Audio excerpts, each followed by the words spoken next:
Welcome to the Representations of Finite Groups course. This is the 19th lecture.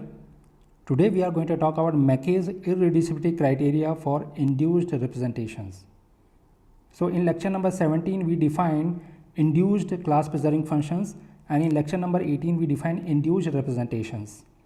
Also in lecture number 18 we saw plenty of examples of induced representations, and we observed that starting with an irreducible representation of a subgroup, the induced representation may be irreducible or may not be irreducible. So today we are going to find a necessary and sufficient condition for the induced representation of an irreducible representation to be irreducible. So let us develop some background for proving this criteria. So let G be a group, H a subgroup of the group G. Let phi from H to GLDC be a representation of the subgroup H. Then we know that induction of phi from the subgroup H to the group G is a representation of the group G to GL of MDC, where M is the index of H in the group G and D is the degree of the representation phi. So to find out whether induction of phi from H to G is irreducible, we want to use the irreducibility criteria, namely find the inner product of the character of the induced representation with itself and find whether find necessary and sufficient condition when that is 1.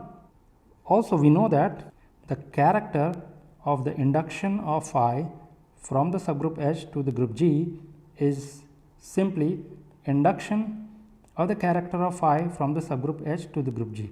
So to determine whether this induced representation induction of phi from the subgroup H to the group G is irreducible, we want to use the irreducibility criteria, that is determine conditions under which this inner product induction of chi phi from the subgroup H to the group G, induction of chi phi from the subgroup H to the group G is 1. So we need to determine this, we need to understand this inner product.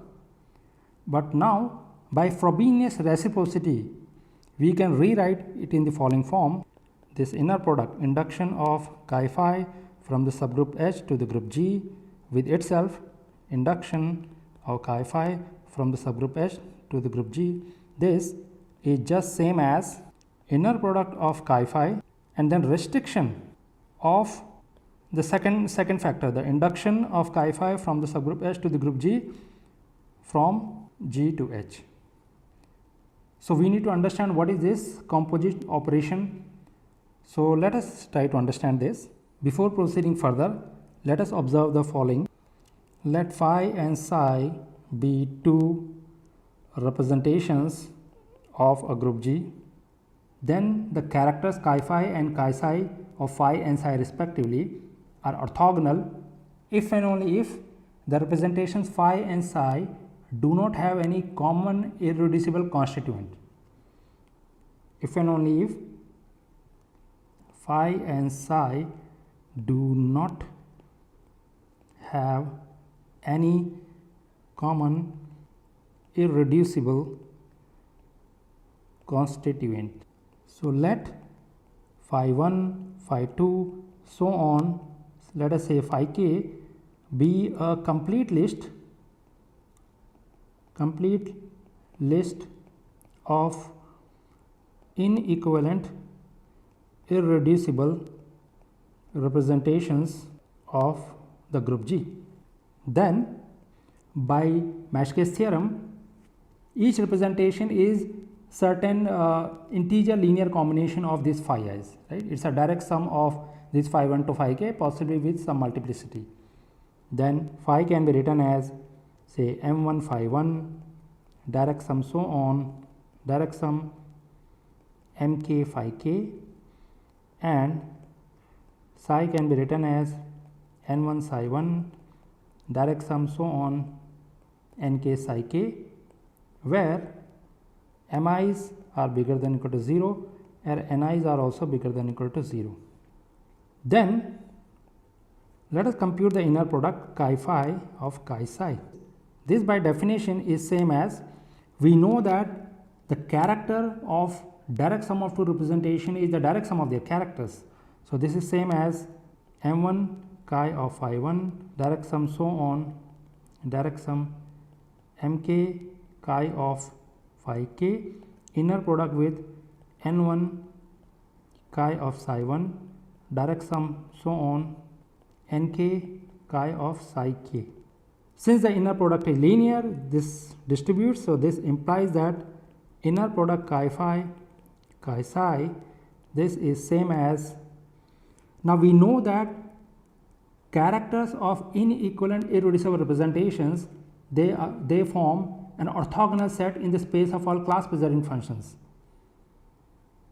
So therefore we get m1 n1 plus so on plus mk nk is inner product of chi phi with chi psi, where recall that each mi is bigger than or equal to 0 and each ni is bigger than or equal to 0. So this implies that chi phi and chi psi are orthogonal. So that is the inner product chi phi with chi psi, this is 0 if and only if for each I at least one of them is 0, at least one of mi or ni is 0 for each I. For each I at least one of them is 0, and this happens if and only if phi and psi do not have any common irreducible constituent. So characters of two representations are orthogonal if and only if they do not have any common irreducible constituent. In order to understand induction of a character from a subgroup to the group G and then restricting it further again on the subgroup H, we need the idea of what is called double cosets. So here is a definition. Let G be a group and H and K two subgroups of G.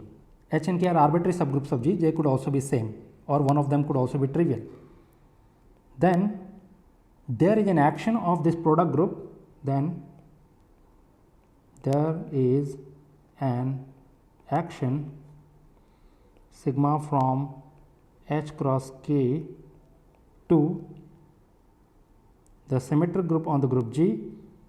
So there is an action of the product group H cross K on the group G given by sigma of any H K, it will act on a group element G, and the action is as H G K inverse.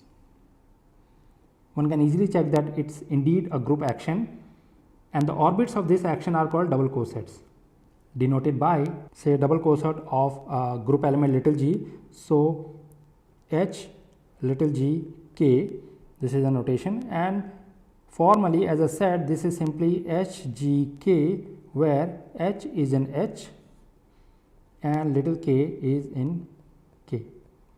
Since the group H cross K acts on the group G, you have the orbit space or the set of orbits of H cross K action on G, and this set of orbits is denoted by the following, denoted by this notation. Notice that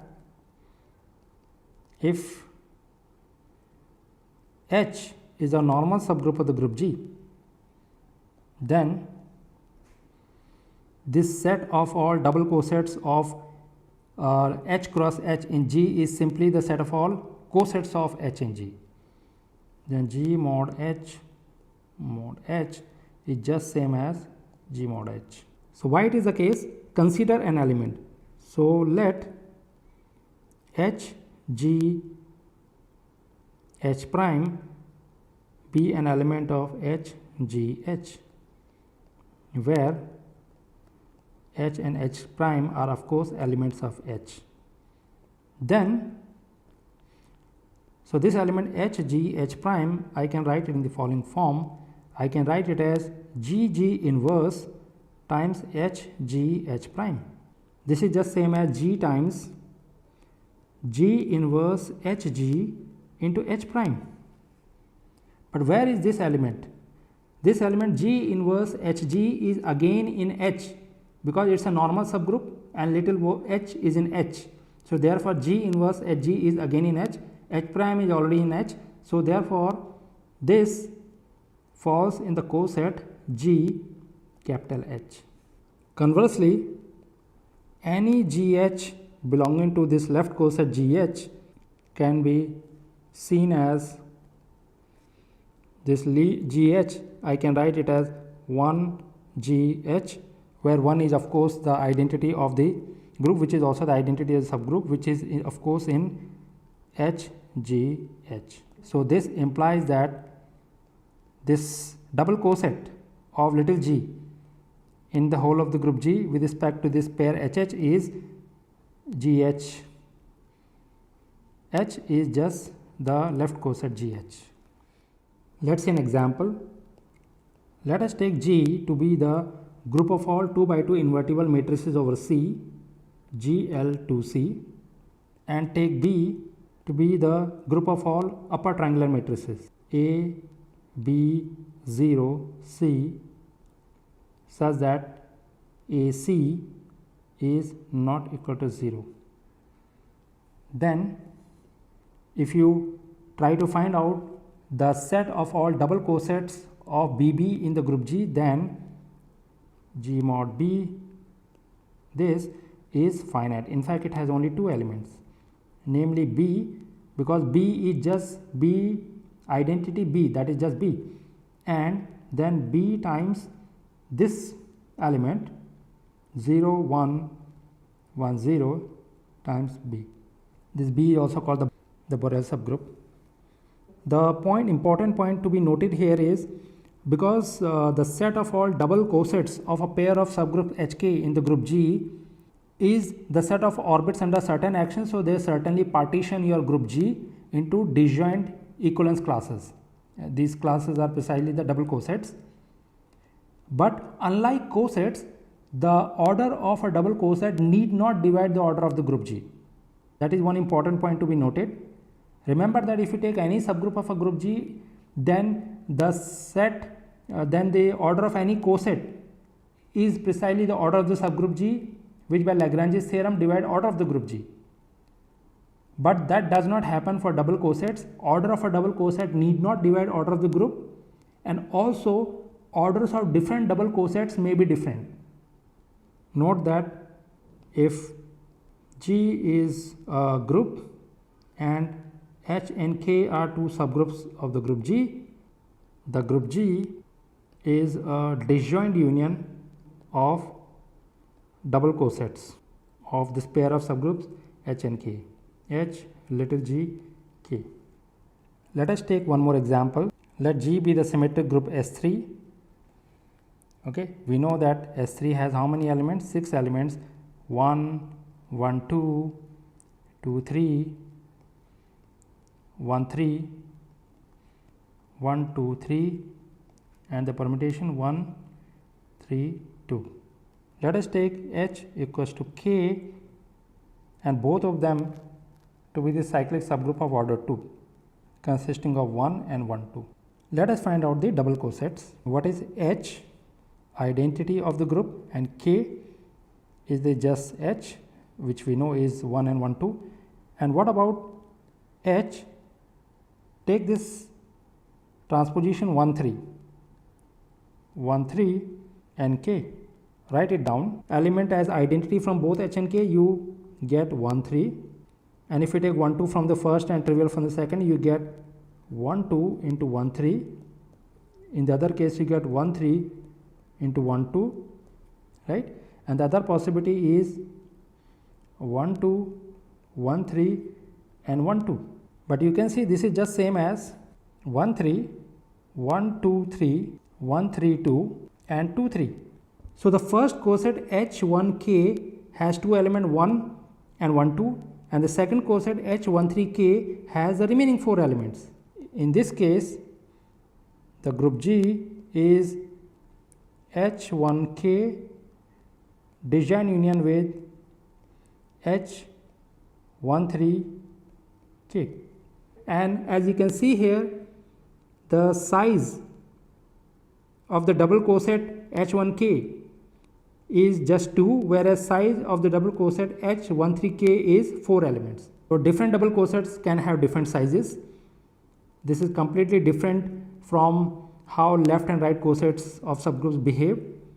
And secondly, look at the size of the second double coset H13k is 4. It does not divide order of the group G, which is 6. So let's move on. We now prove Mackay's decomposition theorem, which tells us how the induction of a class preserving function followed by restriction can be decomposed in terms of double cosets. Theorem due to Mackay. Let G be a group, H and K to subgroups of G. Let S be a complete set of double coset representatives of the pair HK in the group G. Let S be a complete set of double coset representatives G, H, K. Then for each class preserving function, f in the center of the group algebra of the subgroup K, we have the following. That restriction from G to H of induction from K to G of this function f is given by this formula, summation as S runs in the set of the complete set of double coset representatives of this pair of subgroups, induction from H intersection with K superscript S to H, where K superscript S is just conjugate of K by S, of restriction of K plus superscript S to H intersection KS. Notice that H intersection KS is a subgroup of KS and H intersection KS is also a subgroup of H. Of this conjugate class preserving function, we denote it by F sub S, F superscript S, where K superscript S is just a conjugate of S, which is S K S inverse, and F superscript S is this new class preserving function which is given by on an element X, it is just F of S inverse XS for X belonging to K superscript S. Notice here the interchange of the operations.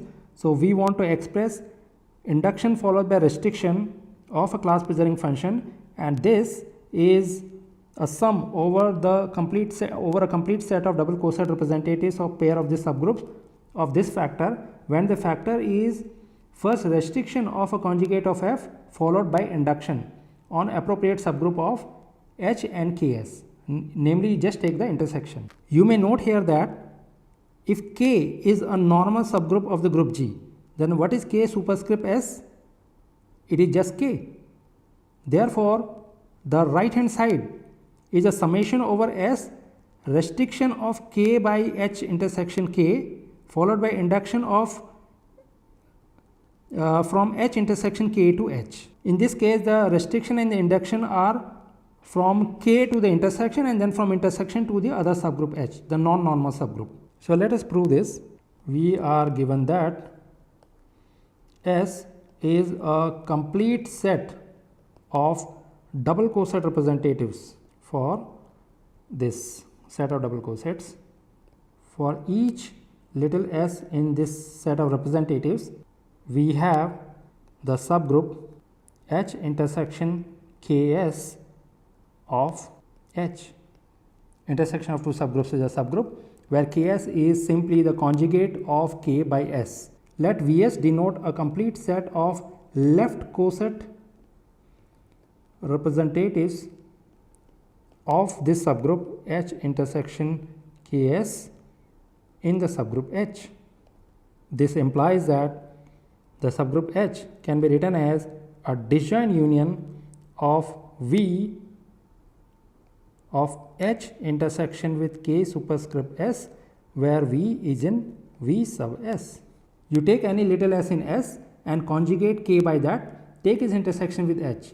So you get a subgroup of H, and again we can ask for a complete set of left coset representatives of this subgroup H intersection Ks in H. Label it as V sub S. Now since left coset form a partition of the subgroup, therefore your subgroup H can be written as a disjoint union of left cosets of this subgroup H intersection Ks of H. Now consider the double coset HSK. What is this? Now I replace value of H there. So H is just this union, disjoint union of V of H intersection with Ks, where V is in Vs into S into K. Alright. But what I do is the following. I can write this as disjoint union of V, this left coset of this subgroup H intersection Ks as V run in this Vs, and on the right of K I multiply by S inverse S, so that I can write it as conjugate of K times S. So it can be written as Ks times S. Now look at this expression. I have a left coset V of H intersection Ks, and then I am multiplying it by the one of the groups which is Ks here.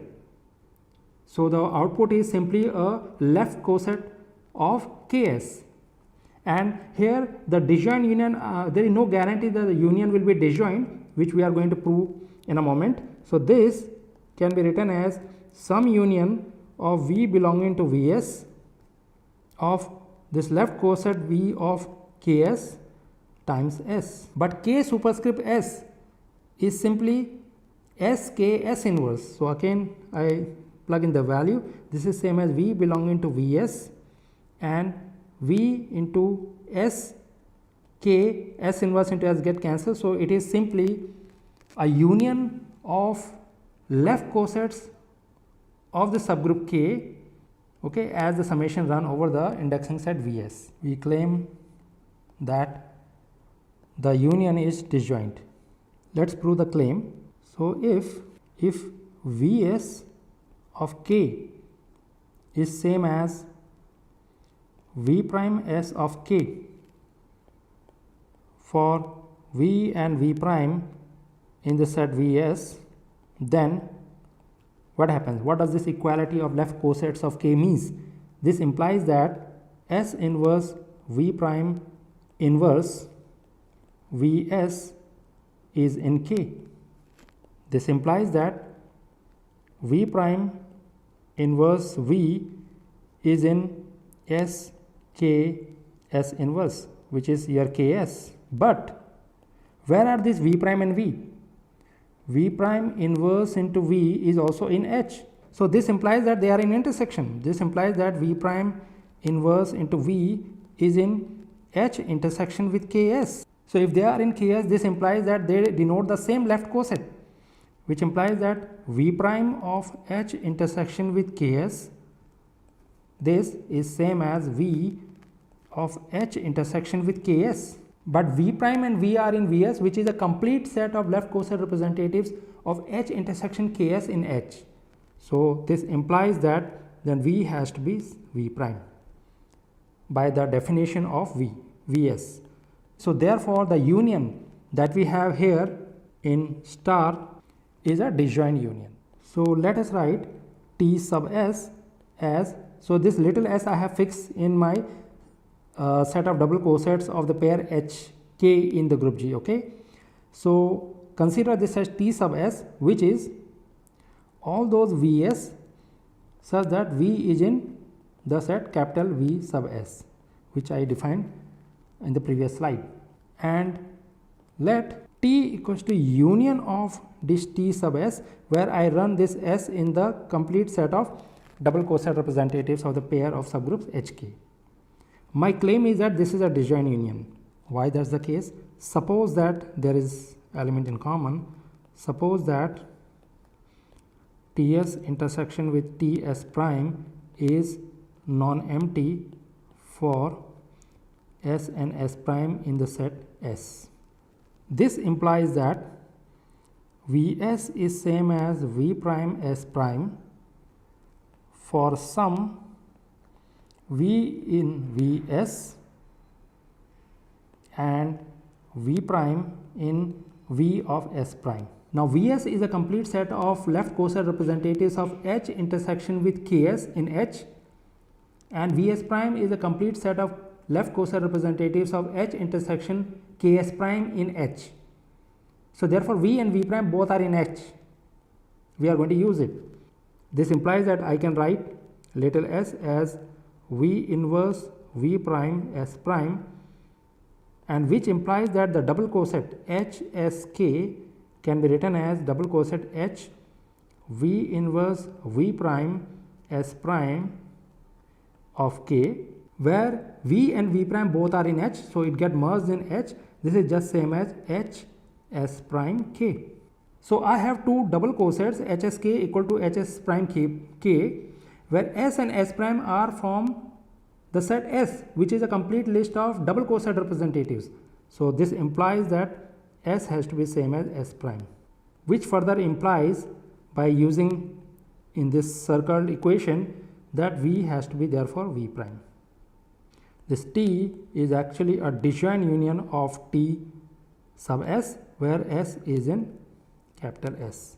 The group G is a disjoint union of its double cosets, so it is disjoint union of H little sk, where S is in capital S. But each double coset S small sk we have been able to write as a disjoint union. So this is same as disjoint union of S in S, and then disjoint union of V in V sub S of Vs into K. But this is same as the disjoint union, again S in S, and I can now vary it as T in T sub S of little t into K, because T sub S is just by definition all those Vs where V is in Vs, right? And here I am talking about Vs, this left coset Vs into K. So if I replace Vs as T, this T should vary in Ts, and this is again disjoint union which we just showed. Also we just showed that T is a disjoint union of this Ts, therefore this is just same as disjoint union of T into capital K, where T is in capital T, because T here by definition is union of Ts as I run little s in capital S. So therefore G can be written as a disjoint union of left cosets of K as I vary this variable T in capital T.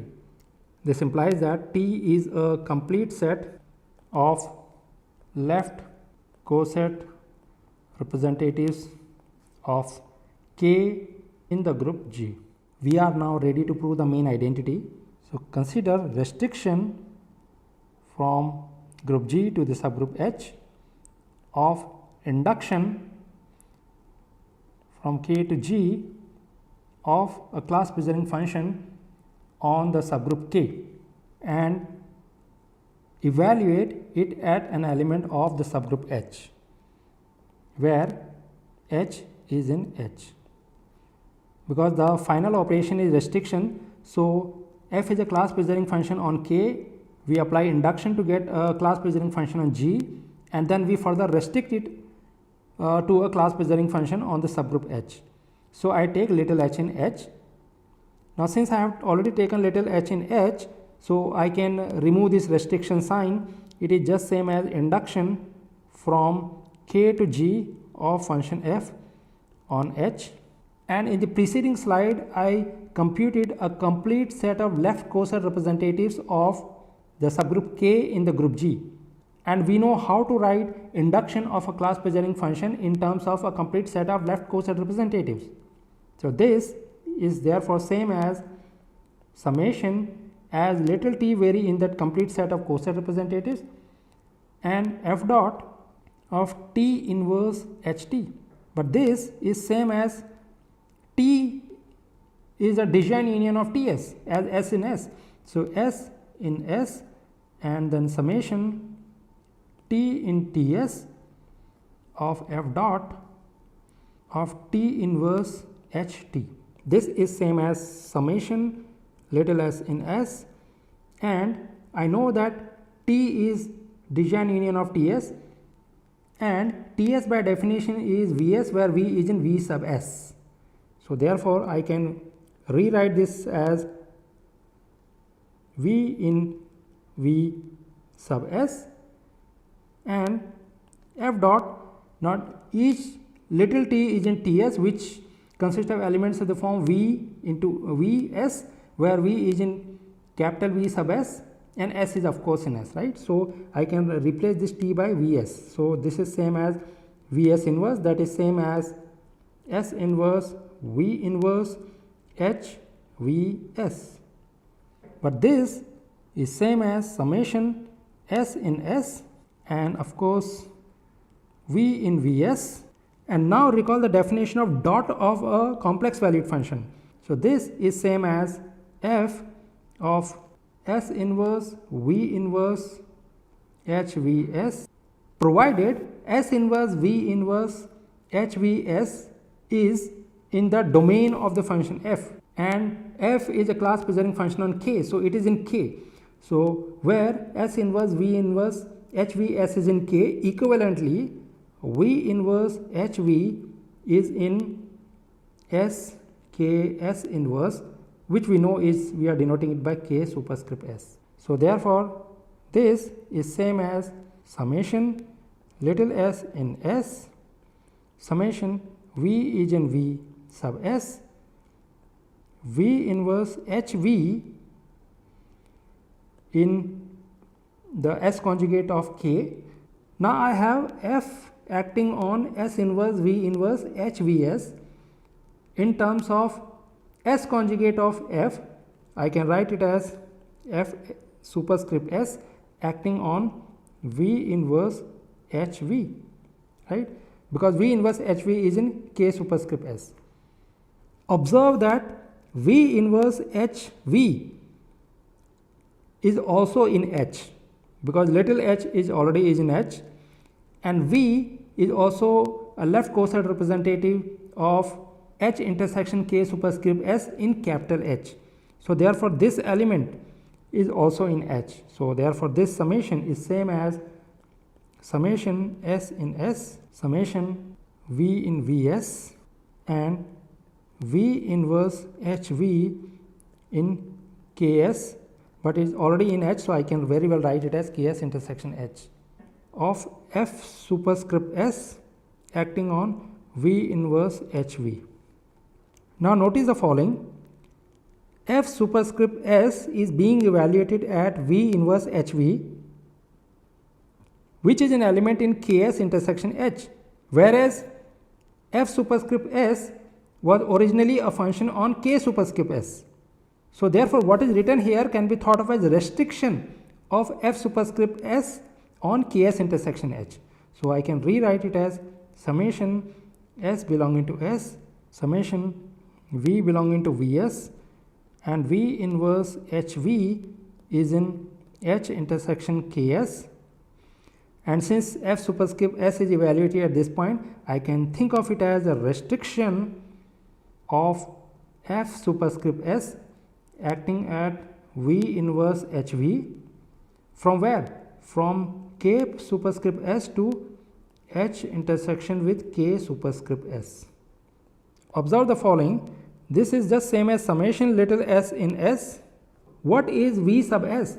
V sub S is precisely the set of left co-side representatives of H intersection Ks in H, and I am summing up a function over this set of left co-side representatives of H intersection Ks in H. So therefore it is induction of this function.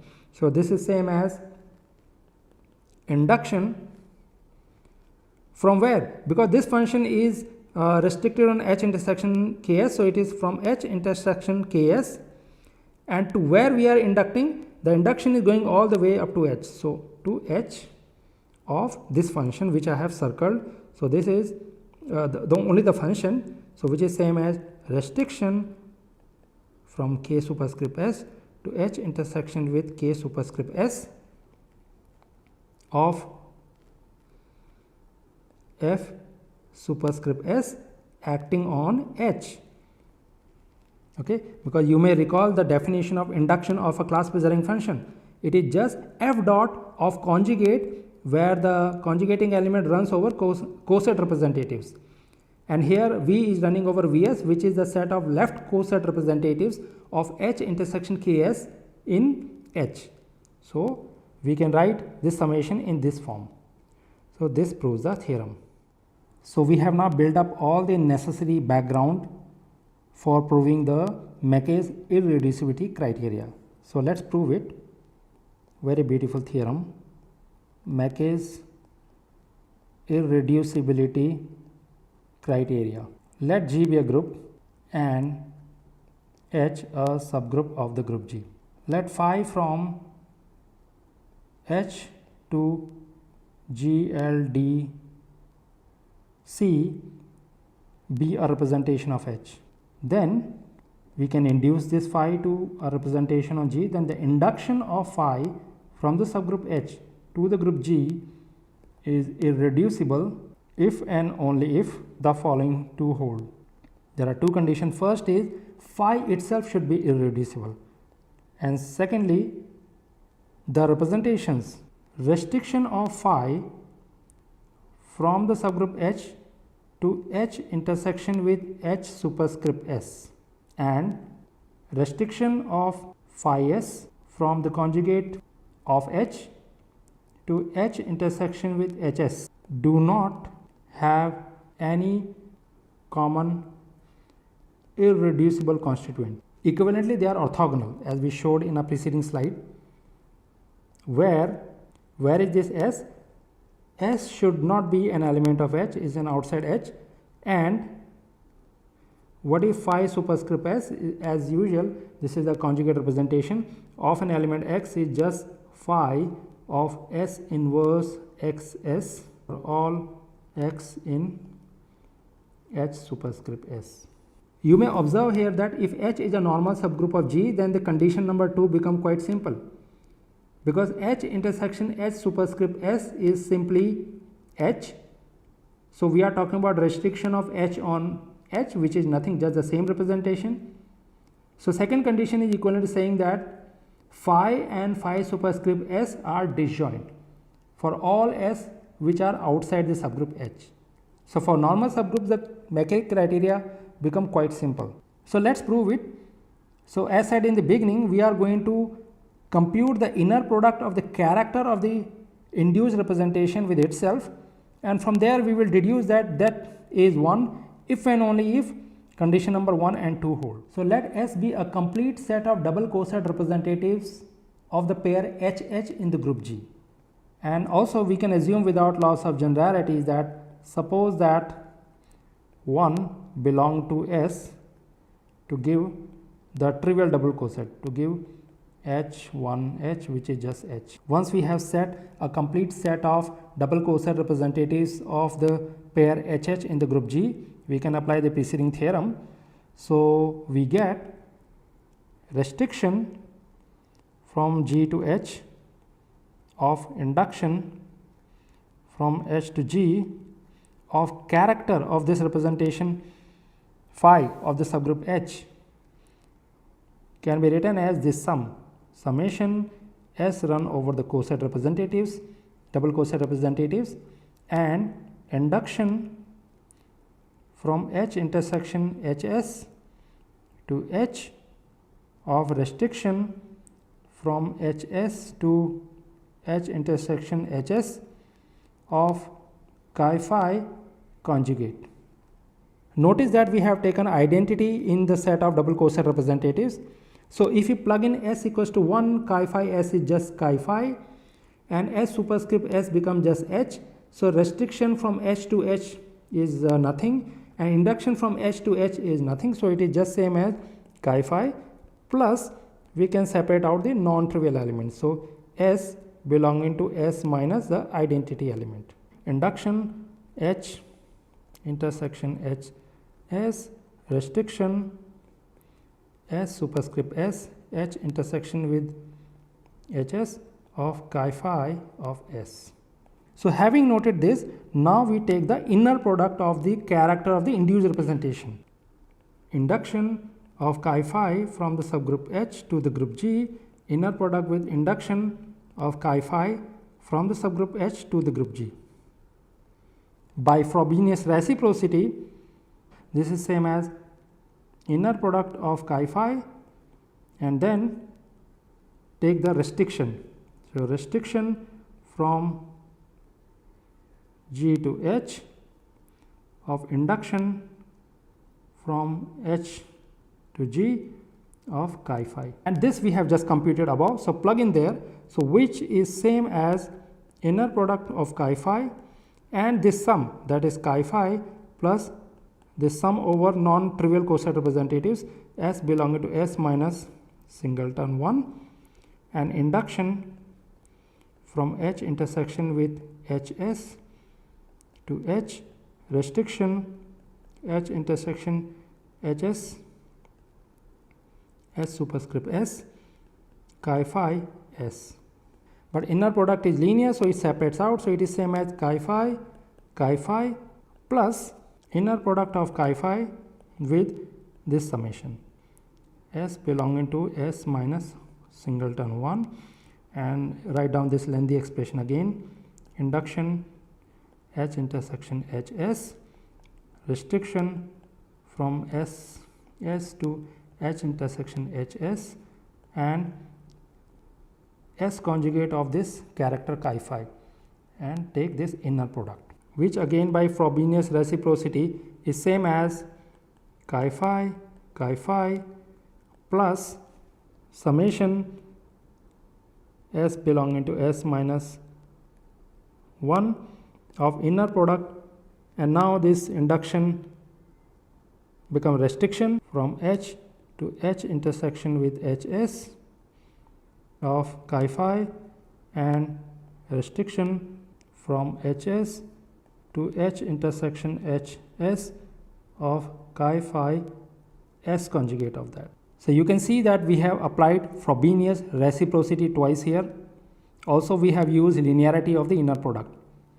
So, therefore, inner product of character of the induced representation with itself is same as inner product of character of the original representation plus sum of these inner products.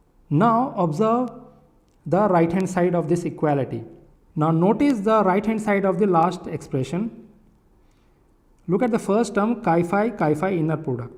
Phi is given to be an arbitrary representation of the subgroup H. So, we write it as a direct sum of irreducible constituents. So, character of the representation phi therefore will be a linear combination of characters of the irreducible constituents, and we are taking inner product of this direct sum of irreducible characters with itself, and we know that characters of inequivalent irreducible representations are orthogonal, okay, in the space of all class preserving functions. So, therefore, inner product chi phi is going to be simply sums of squares of the multiplicities of irreducible constituents. So, if phi is like n1 phi 1 plus n2 phi 2 say nk phi k, then chi phi is simply n1 square plus n2 square plus nk square, where each ni is a non-negative integer. So, therefore, the inner product chi phi with itself is an integer bigger than or equals to 1. Notice that the inner product chi phi with itself chi phi is bigger than or equal to 1 and is an integer. Now, look at the summation. So, in the summation we have this inner product restriction of chi phi from H to H intersection Hs, inner product with restriction of chi phi conjugated by S from H superscript S to H intersection Hs. Given this representation phi, we have constructed this conjugate phi superscript S.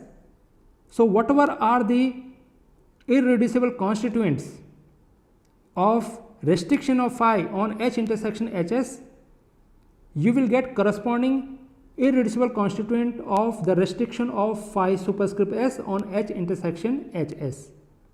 So, therefore, by the same reasoning, it turns out that each inner product here is non-negative.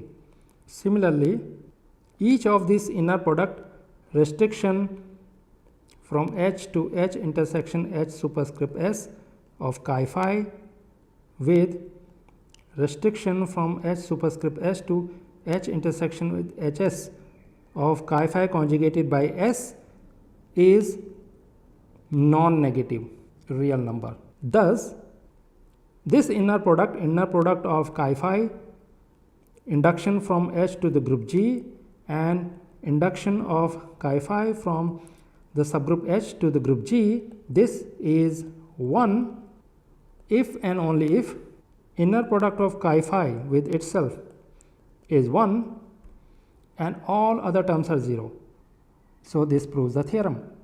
In fact, we have proved something stronger, that the induced representation is irreducible if and only if the original representation is irreducible and the representations restriction of phi from H to H intersection HS and restriction of phi superscript S from H superscript S to H intersection HS are disjoint for all S which are non-trivial double coset representatives of the pair HH in the group G.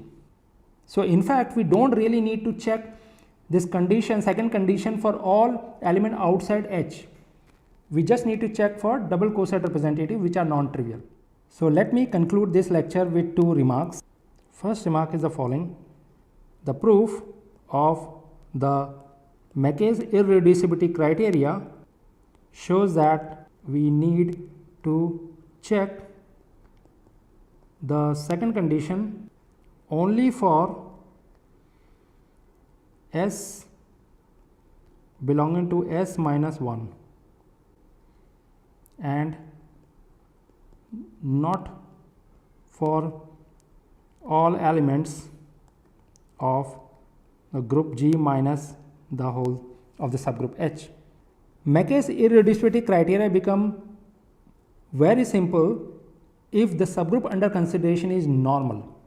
If H is a normal subgroup of the group G, then it is simply H, and H intersection H superscript S therefore is also H.